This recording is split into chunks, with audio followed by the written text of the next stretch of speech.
श्री हनुमान जी मर्यादा पुरुषोत्तम भगवान श्री राम के सबसे बड़े और प्रिय भक्त श्री हनुमान जी, जिनको महाबली विक्रम बजरंगी भी कहते हैं और वो संकट मोचन भी कहलाते हैं।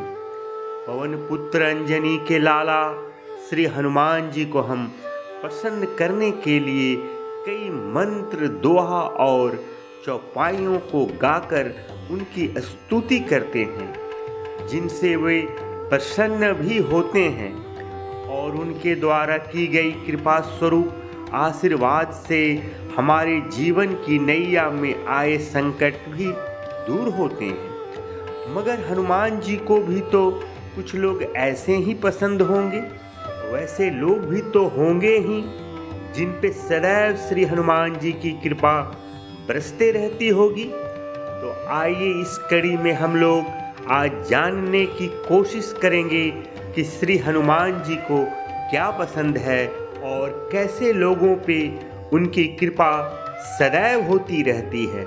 मगर उससे पहले आप सबों को मैं इस चैनल पे हार्दिक स्वागत करता हूँ, अभिनंदन करता हूँ और आपसे विनम्र निवेदन कर रहा हूँ कि अगर अब तक आपने इस चैनल को सब्सक्राइब नहीं किए हैं तो कृपया चैनल को सब्सक्राइब कर लीजिए, वीडियो को लाइक करें। इस कार्य हेतु मैं सदा आपका आभारी रहूँगा। यह आपका ही चैनल है। धन्यवाद। तो आइए जानते हैं, इसके लिए एक कहानी पे हम लोग चलते हैं। अयोध्यापति श्री राजा दशरथ जी के आज्ञा अनुसार भगवान श्री राम जी, माता सीता जी और भाई लक्ष्मण जी 14 वर्षों के लिए वनवास को प्रस्थान कर जाते हैं, जो कि उनके पिता ही थे।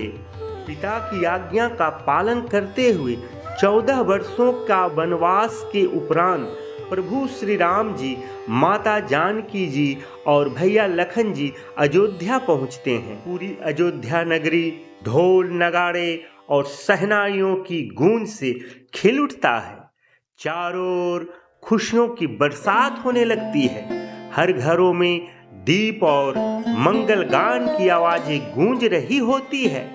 कैसा सुंदर दृश्य होगा, उसकी परिकल्पना करना या बताना हमारे बस की बात नहीं है। जब अनुभव करके ही मन गदगद हो रहा है, ऐसा लगता है जैसे मृत अयोध्यावासी को संजीवनी बूटी मिल गई हो।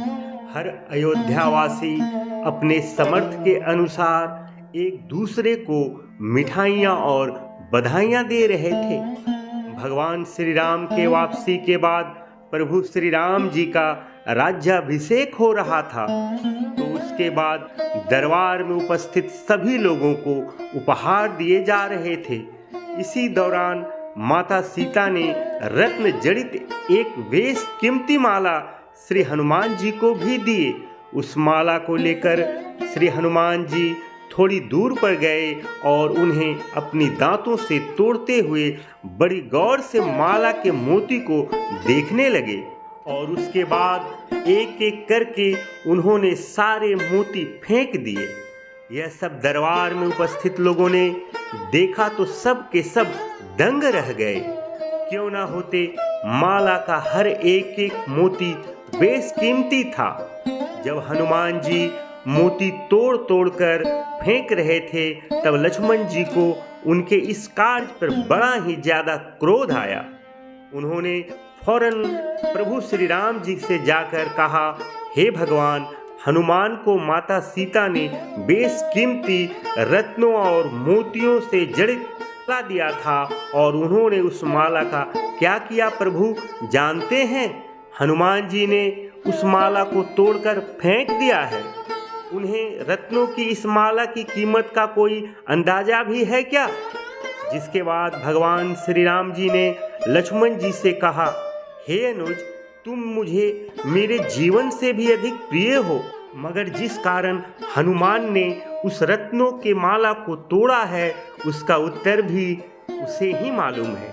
इसलिए अगर आप कोई जिज्ञासा रखते हो तो उत्तर हनुमान से ही मिलेगा। सीता मैया भी सारी बातें सुन रही थी। उन्हें भी काफी आश्चर्य एवं क्रोध भी हुआ और वे लोग हनुमान जी से पूछ बैठे, हे हनुमान, माता सीता ने तुम्हें बेशकीमती हार दिया, मगर आप इसे क्यों बर्बाद कर दिए? माता सीता ने भी कहा, अगर तुम्हें उपहार पसंद नहीं था तो तुम अन्य वस्तु मांग लेते हनुमान। हमारी दी हुई उपहार को तुमने क्यों नष्ट कर दिया? मैं तो तुम्हें इस सभा में उपस्थित सभी लोगों से कीमती उपहार दिया था। तब राम भक्त हनुमान ने कहा, मेरे लिए हर वह वस्तु व्यर्थ है जिसमें मेरे प्रभु श्री राम का नाम ना हो।